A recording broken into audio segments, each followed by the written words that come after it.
ओम नमो भगवती वासुदेवाय नमो नमस्कार बंधुगण आपण मानक आम यूट्यूब चैनल को स्वागत। बंधुगण आज भिडियो आम आपण मानक कहबू 21 तारिखर दिनटी आपणकर किपरि साब्यस्त हेबो क्यों प्रकार आज दिन को आपण माने प्लानिंग करेंगे।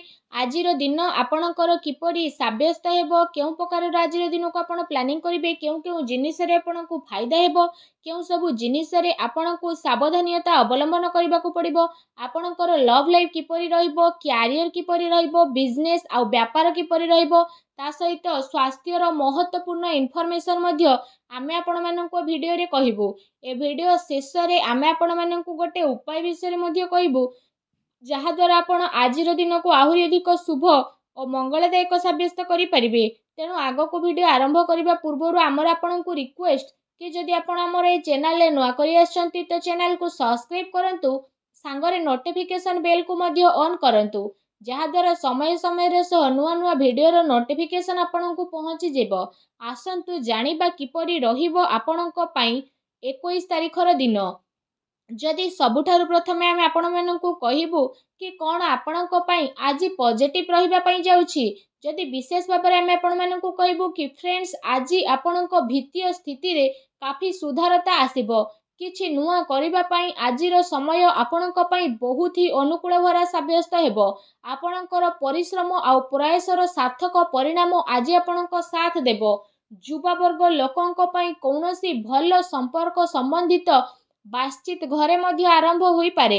यह सहित जदि कहिबा समाज एवं संपर्क रे आपणकर प्रभावशाली व्यक्तित्व आ सरल स्वभाव कारणरू विशेष भाबरे मान प्रतिष्ठा मध्य आपणकर बनी रहिबो। समय किछि मिला जुला प्रभाव आपणक पई नै करी मध्य आसुछि, किंतु ताको बहुत भल बनेइबा आपणकर काम रहिबो। किछि समयरू अति संपर्कित लोकंक सह जहाँ मनांतर मतांतर स्थिति चलीथिला एबे से सबु कोनोसी माध्यमता आपणकर दूर हेबो आ संपर्क रे मधुरता आपणकर आसी जिवो। प्रतिष्ठित लोकंक सह मेल मेलाप बढ़िबो, जहाँ आपणक पई भविष्यत रे बहुत ही लाभदायक सिद्ध हेबो। धार्मिक स्थल रे विशेष भाबरे जिबार प्रोग्राम मध्य आपणकर बनुछि, जहाँ पाई बहुत अधिक शांति आ हल्का खुशी आपणको अनुभव हेबो। घरे सुख शांति संबंधित वस्तुर किणाकिणी मध्य आपण करि पारंती। कौनसी दामी उपहार मध्य आपणको मिली पारे। विद्यार्थी वर्ग को निज चाकरी संबंधित कौनसी क्षेत्र रे बड़ सफलतार विशेष योग बनुछि, सेतिपई पूरा परिश्रम रे आपणको कार्य रे परिश्रम करंतु। ता सहित आपणकर सिद्धांत द्वारा कौनसी प्रकार समझौता आपण आदु करंतु नाही। प्रभावशाली आ प्रतिभावान व्यक्तिंक सहित अधिक टाइमिंग आपण व्यतीत करंतु। एहा द्वारा आपणकर आत्मबल आ आत्मविश्वास भल रहिबो। ता सहित नकारात्मक विश्वास मध्य आपणकर दूर हेबो। भाग्य ठारू अधिक आपण आपणकर कर्म उपरे मध्य विश्वास करिवे। दिन आपणक पई ए दिन रे बहुत ही भल रहिबो। आसंतु जानिबा ए दिन रे आपणक पई कोन नेगेटिव रहिबो। फ्रेंड्स, कौनसी पारिवारिक कथाबार्ता को नहीं भाई भौणी भितर मनांतर मतांतर होई पारे। घरर वृद्ध लोकंक द्वारा संबंध को खराब हेबा ठारू आपण बंचेई रखंतु। आ घरर कौनसी स्थिति रे आपणकर नुकसान आदि पारे, तेणु सेतिपई सावधान रहंतु।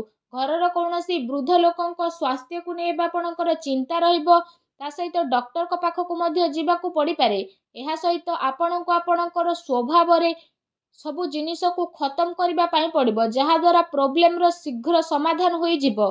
कौनसी भी योजना उपरे कार्य करिबा पूर्वरु ता उपरे भल भाबरे विचार विमर्श आपण करंतु।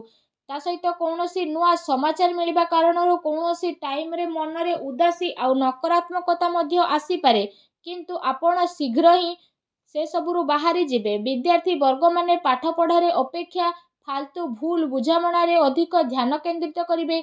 निजर महत्वपूर्ण कथा को बहुत ही अधिक संभालिकी रखंतु, काहींकि ना जदि किछि जिनिस आपणकर हजि जिवो तो पाइबा नामुमकिन होई जिवो। घरर छोट मोट कथारे अकारण रे आपणकर चिंता उत्पन्न होई पारे, सेतिपई अधिक क्रोध करिबा ठारू दूरी रुहंतु। सामाजिक गतिविधि उपरे ध्यान न देकी कौनसी घनिष्ठ लोक आपणक उपरे नाराजी मध्य होई पारंती, किंतु से कथार ध्यान न देकी आपण आपणकर कर्म उपरे लागिकी रहंतु। घरर वरिष्ठ लोकंकर मान सम्मान एबे आपणको अवश्य ही प्राप्त हेबो। आसंतु जानिबा ए दिन रे आपणक लव लाइफ किपरि रहिबो।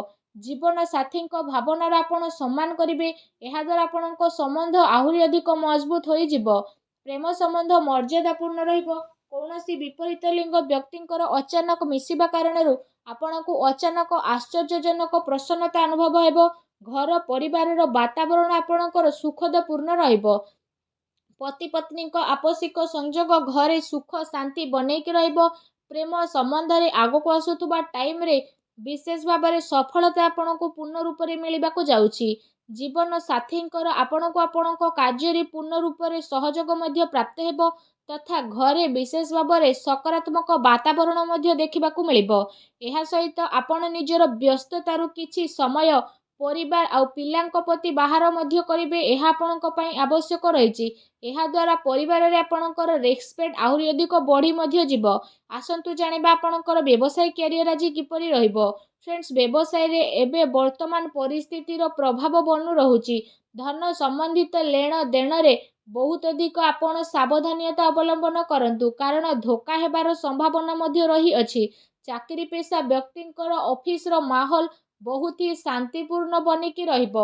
କାର୍ଯ୍ୟ କ୍ଷେତ୍ରରେ ଯଦି କୌଣସି ପ୍ରକାରର ନିବେଶ କରିବାରେ ଆପଣ ଚାହୁଁଛନ୍ତି ତ ଆପଣ ସେ ସବୁ କାର୍ଯ୍ୟକୁ ବହୁତ ହି ଗମ୍ଭୀରତାର ସହ ବୁଝି ନେବେ। ଏହାଦ୍ୱାରା ଆପଣଙ୍କୁ ବହୁତ ଭଲ ରେଜଲ୍ଟ ମଧ୍ୟ ପ୍ରାପ୍ତ ହୋଇଯିବ। ଦିନ ଆପଣଙ୍କ ପାଇଁ ବହୁତ ହି ଭଲ ରହିବ। ଚାକିରିରେ ନୂଆ ସମ୍ଭାବନା ମିଳିବାର ବିଶେଷ ଭାବରେ ଯୋଗ ବନୁଛି। ତା ସହିତ କାର୍ଯ୍ୟ କ୍ଷେତ୍ରରେ ଅନ୍ୟର ହସ୍ତକ୍ଷେପ ଦ୍ୱାରା କର୍ମଚାରୀଙ୍କ ଭିତରେ ମନାନ୍ତର ମତାନ୍ତର ହୋଇପାରେ। ସେଥିପାଇଁ ନିଜର ନିର୍ଣ୍ଣୟକୁ ଆପଣ ପ୍ରାଥମିକତା ଦିଅନ୍ତୁ ତଥା ବ୍ୟବସାୟିକ ଗତିବିଧି ଉପରେ ଆପଣ ଆପଣଙ୍କର କଡ଼ା ନଜର ରଖନ୍ତୁ। ତା ସହିତ ନୋକରୀ ପେଶା ବ୍ୟକ୍ତିବିଶେଷମାନେ ମଧ୍ୟ ପଲିଟିକ୍ସର ଶିକାର ଅଫିସରେ ହୋଇପାରନ୍ତି, ତେଣୁ ଟିକେ ସାବଧାନ ରୁହନ୍ତୁ। ଏହା ସହିତ ଯଦି କହିବା ଏ ଦିନରେ ଆପଣ କୌଣସି ଅକାରଣରେ କାର୍ଯ୍ୟ କ୍ଷେତ୍ରରେ ଅଧିକ ଟାଇମ ଦେଇପାରିବେ ନାହିଁ। ତା ସହିତ ଯଦି କହିବା କର୍ମଚାରୀଙ୍କର ଆପଣଙ୍କ ସପୋର୍ଟ ମଧ୍ୟ ପ୍ରାପ୍ତି ହେବ। ଚାକିରି ପେଶା ବ୍ୟକ୍ତିବିଶେଷଙ୍କୁ ନିଜର କୌଣସି ଉଚ୍ଚ ଅଧିକାରୀଙ୍କର ପୂର୍ଣ୍ଣ ରୂପରେ ସହଯୋଗ ମିଳିବ। ବ୍ୟବସାୟିକ କ୍ଷେତ୍ରରେ ବିଶେଷ ଭାବରେ ଆପଣଙ୍କର କାର୍ଯ୍ୟକ୍ଷମତା ଆପଣଙ୍କର କାବିଲିୟତ ଦ୍ୱାରା ଆଗକୁ ମଧ୍ୟ ବଢ଼ିଯିବ। ଏହା ସହିତ ଆପଣ ଆପଣଙ୍କର ପ୍ରତ୍ୟେକ କାର୍ଯ୍ୟକୁ ବହୁତ ହି ଗମ୍ଭୀରତାର ସହ ନେଇଯାଆନ୍ତୁ। ଚାକିରି ପେଶା ବ୍ୟକ୍ତିବିଶେଷଙ୍କୁ ତାଙ୍କର କାର୍ଯ୍ୟକ୍ଷମତା ପାଇଁ ପ୍ରୋତ୍ସାହନ ମଧ୍ୟ ପ୍ରାପ୍ତ ହେବ, ଯେଉଁ କାରଣ ପାଇଁ ଆପଣଙ୍କ ମନ ବହୁତ ହି ପ୍ରସନ୍ନ ରହିବ। ଆସନ୍ତୁ ଜାଣିବା ଏ ଦିନରେ ଆପଣଙ୍କର ସ୍ୱାସ୍ଥ୍ୟ କିପରି ରହିବ। ଏ ଦିନର ସ୍ୱାସ୍ଥ୍ୟ ଆପଣଙ୍କର ବହୁତ ହି ଉତ୍ତମ ଭରା ରହିବ ତଥା ଆପଣ ଊର୍ଜାରେ ଭରପୁର ମଧ୍ୟ ରହିବେ। ଏ ଦିନରେ ଆପଣ ନିଜକୁ ବହୁତ ତନ୍ଦୁରୁସ୍ତ ଆଉ ଚିନ୍ତାମୁକ୍ତ ମଧ୍ୟ ଅନୁଭବ କରିବେ। ତା ସହିତ ଏ ଦିନର ଟାଇମିଂ ଆପଣଙ୍କ ସ୍ୱାସ୍ଥ୍ୟ ଦୃଷ୍ଟିରୁ ବହୁତ ହି ଭଲ ସମୟ ରହିବାକୁ ଯାଉଛି। ତା ସହିତ ଯଦି କହିବା ନିଜ ସ୍ୱାସ୍ଥ୍ୟକୁ ଆହୁରି ଅଧିକ ଭଲ ରଖିବା ପାଇଁ ଆପଣ ପ୍ରତ୍ୟେକ ଦିନ ଯୋଗ କରନ୍ତୁ, ବ୍ୟାୟାମ କରନ୍ତୁ ଏବଂ ସୁସ୍ଥ ରୁହନ୍ତୁ। ଆସନ୍ତୁ ଜାଣିବା ଆପଣଙ୍କ ପାଇଁ କ'ଣ ବିଶେଷ ଉପାୟ ରହିଛି। ଆପଣ ବିଶେଷ ଭାବରେ ସ୍ନାନ ଆଦି କରିସାରିବା ପରେ ବିଶେଷ ଭାବରେ ଭଗବାନ ଶ୍ରୀହରି ବିଷ୍ଣୁଙ୍କୁ ସ୍ମରଣ କରିକି କୌଣସି ବୃଦ୍ଧ ବ୍ରାହ୍ମଣଙ୍କୁ ଭୋଜନ ଅବଶ୍ୟ କରାନ୍ତୁ। ଏପରି କରିବା ଦ୍ୱାରା ସବୁ ନକାରାତ୍ମକ ଶକ୍ତିର ବିନାଶ ହେବ ଆଉ ଆପଣଙ୍କୁ ଶୁଭଫଳ ପ୍ରାପ୍ତି ହେବ। ଆଜିର ଭିଡ଼ିଓଟି କେମିତି ଲାଗିଲା କମେଣ୍ଟ କରିକି ଜଣାନ୍ତୁ। ଚ୍ୟାନେଲରେ ନ ଆସିଥିଲେ ଚ୍ୟାନେଲକୁ ସବସ୍କ୍ରାଇବ କରନ୍ତୁ। ଧନ୍ୟବାଦ।